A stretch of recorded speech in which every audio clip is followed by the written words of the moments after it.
बिस्मिल्लाहिर्रहमानिर्रहीम। क्या थोड़ा सा था भेज जाते बस क्यों?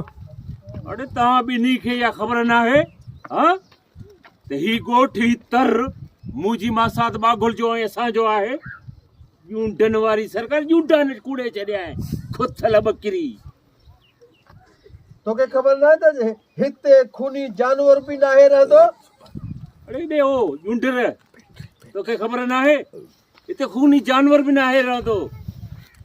छा हिननि कहिड़ो ॾोह कयो? हाँ कहिड़ो असांजी हारियुनि ॾोह कयो आहे जिन खे वेठा तव्हां सटका पिया ॾियो?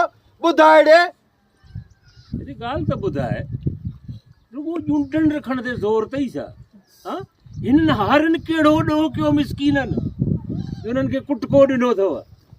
हाणे मूंसां ॻाल्हाए न हाँ कयो हणाई पस्ट हिकिड़ो ई पस्ट हणंदो मां थी वेंदे बुझ बुझ।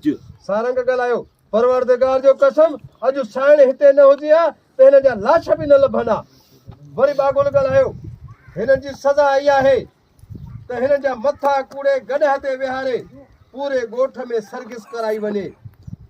इहो मुंहिंजो बागुल जो हुकुम आहे ऐं पोइ ॻोठ खां ॿाहिरि छॾाए अचिजोनि। अचो मां साथ माणिक सारंग अचो। मां साथ हिकिड़ो मिंट अड़े हेॾे बस त नथो पुॼे मुंहिंजो बीवी पोइ हिननि सां मुखातिब थी जाए। हा हा हा हाँ क्यों मां साथ हिकिड़ो मिंट अड़े हेॾे दिलि थी चए त इते ई दसे मथो मां कूड़िया ऐं गॾह ते चाढ़े सर्कस कराए छॾिया आहिनि। कुकड़ ॾिठी अथई गिझ कुकड़ ओढ़ो करे छॾींदोसि आहे।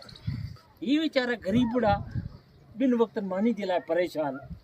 मूं आॾो अटकाए मूंसां अटकाए न हाँ अटकाए न मूंसां आॾो अटकाए ॾिसे छा थो खुथल बकरी मथां यूंडन खो हट कर बंद हट कर।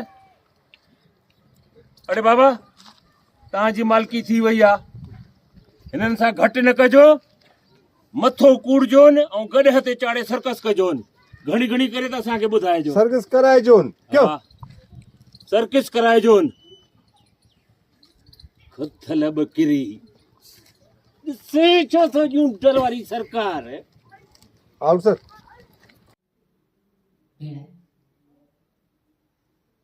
छा पई सोचो? मुझे तो सोचा था हाँ चार घंटे पड़ेंगे।